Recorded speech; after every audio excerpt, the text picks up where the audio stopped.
making dioramas, building scenes in a tiny little shoebox. Do you remember trying to get those 3D figures of animals and people and characters to stand up? Does anyone remember how much hot glue burns your fingers? And trying to keep that project from falling apart on the school bus? Do you remember having to memorize all the names of the kings in the Tudor monarchy? Do you remember any of that stuff? We all had to do it, regardless of our unique talents and passions. Education over the years has been a one-size-fits-all proposition, hasn't it? Tell me, and hear me out, when you go to the dentist, which tooth do you get pulled? Now that seems like a silly question because we all know the decision or not to pull a tooth depends entirely on what a patient needs. And the dentist must understand that need before ever treating that patient. Another question. At Starbucks, and I see some of you have it, do we all order a regular coffee? Or do some order a tall, half skinny, half 1%, extra hot, split quad shot, which is 2 shots decaf, 2 shots regular, latte with whip? You may not go that far, but I'm sure the long lines in the morning are not everyone ordering a regular Americano.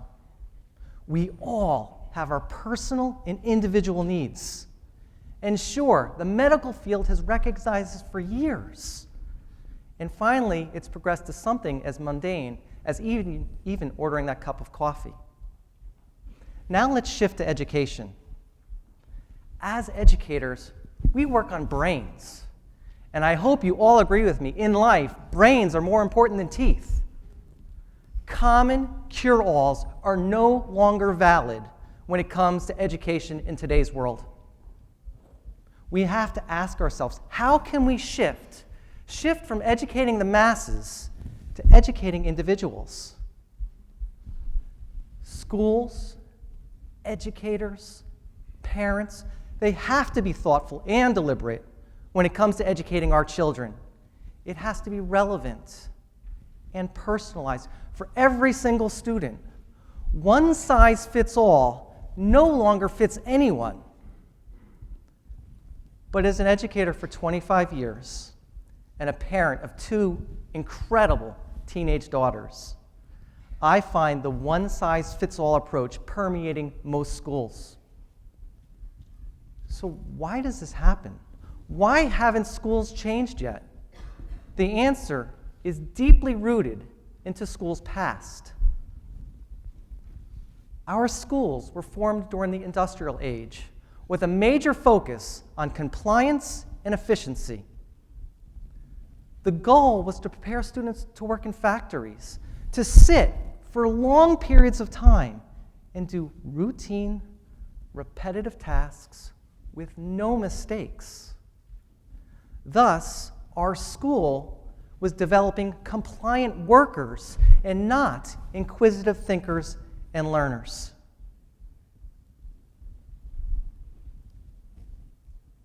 That model was actually an effective model, even up late through the 20th century.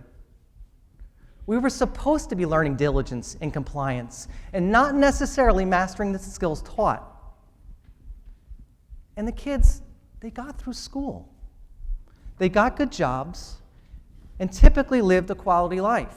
Many of us here are beneficiaries of that very system. That said, many parents, community members, educators believe that students should have the same experience that they had in school. They see school as something like a rite of passage, something to simply endure because they themselves had to endure it. Many believe school was good enough for themselves, it has to be good enough for our kids. And they expect students to learn the way they learned back at a time when compliance, repetition, and memorization were the critical skills needed. Those skills are obsolete now. And I have to admit, as a teacher, I perpetuated the old model. My 5th grade lesson plans were filled with dioramas and mobiles, wanted posters for characters in a book, silly spelling sentences, and yes, I even assigned word searches. None of these activities, none of them promoted reading skills or literacy or demonstrated what students knew about a topic. And I have to tell you, as a student, I hated those projects. But as a teacher, I felt compelled to assign them because it's what I experienced in college, in school. I didn't even question the value.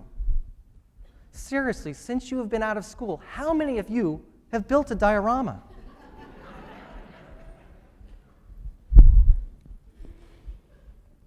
And as a school leader, I see this everywhere. I see AP students taking a class period or more to color in a map and actually get graded on the quality of their coloring if they stayed in the lines. I see middle school students to take a week to design, make, and bake a cake replicating the map of the United States. I am told that Florida is delicious. None of these projects foster geography skills.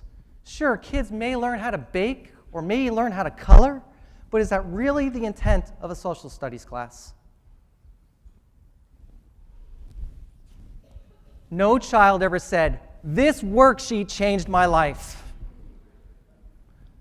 The one-size-fits-all worksheet does not promote learning.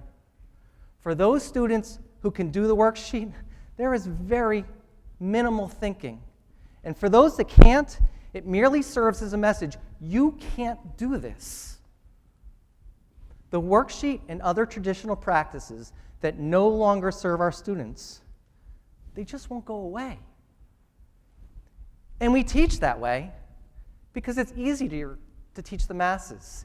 It's easier to teach everyone the same thing without personalization, without individuality. We teach this way because it was good enough for us. It was good enough at a time when memorization and compliance were the skills needed for the labor force. We all know, though, those skills and those jobs are gone. There are no more repetitive, routine jobs. They've been replaced by computers, automation, artificial intelligence, and technology. Our new economy needs thinkers and learners, collaborators, creators, and entrepreneurs. And that means we need a fundamental change in what and how we are teaching our students. We and our schools do not need to be creating laborers anymore. We need to be creating learners, students who can initiate and lead their own learning. We need to collectively realize that the old model is not good enough for our kids anymore. It will not provide them success in the future. And we need to have the guts to implement massive, revolutionary change across the entire educational system. Our team, the Freehold Township School District, created a vision that all students will be leaders of their own learning and curious members of a global society. We studied successful organizations and the type of people that made them a success.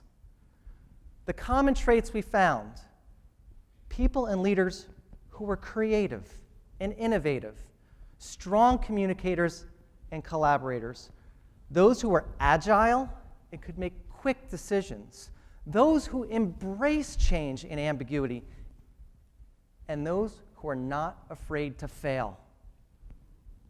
And we asked ourselves as a district, if those are the traits that define success in the new economy, shouldn't they be the skills we teach our students? And if they're the skills that we're going to teach our students, shouldn't we embrace them ourselves as educators? So we began with our leadership team, and we learned to unlearn, to question, to take risks, and celebrate those traits in ourselves and others. Building an innovator's mindset was key and sparked the change across our district. We had to think of ourselves and actually become an agile startup in the world of education. We set ambitious goals, an audacious goal like becoming the best district in the world, a goal to being selected as one of the most innovative districts in the country. And we even set a goal 2 years ago to give a TEDx talk to share our story. And I am humbled to be here today representing our district. And from those goals, passion projects, pilots, and action plans ignited. From STEAM maker spaces to flexible seating in classrooms, to students now setting their own goals and leading their parents through a parent-teacher conference, our schools, our classroom, our district transformed. In our schools, students aren't necessarily bound to a homeroom. They have the flexibility to move on need and interest. Our kindergarten students design and create websites. Yes, we have 5- and 6-year-olds making amazing websites. Technology supports communication and collaboration between students, teachers, parents, and the outside world. We promote access, we do not ban it. We have STEAM maker spaces where kids can design, build, innovate, iterate, and solve real-world problems. Amazing, awesome things are happening in our district. We hit our aspirational goals. There are other districts boldly taking on similar work, but so many more not yet doing anything different at all. And schools can't do it alone. We need help. We need help from parents. We need help from community. We need support and permission to do things differently. This kind of change is hard. Hard because it challenges an entire system built on an outdated model. Hard because it challenges generation-old perceptions about what kids should be doing in school. It makes it so scary to make that leap. The world embraces change in fundamental areas from cell phones to energy to driverless cars.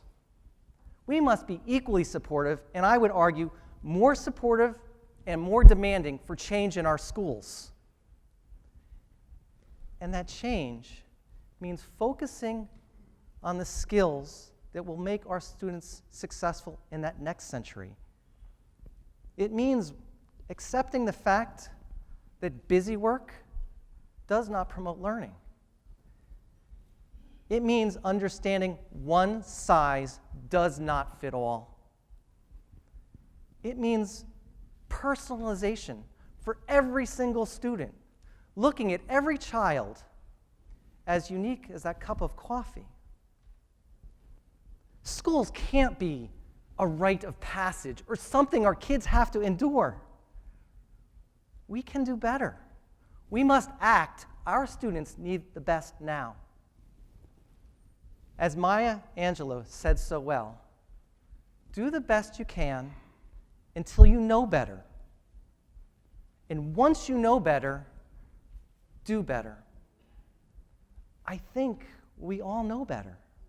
It's time to do better.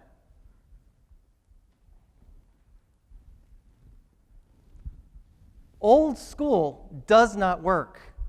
Please join me, and let's change what we do today. Thank you.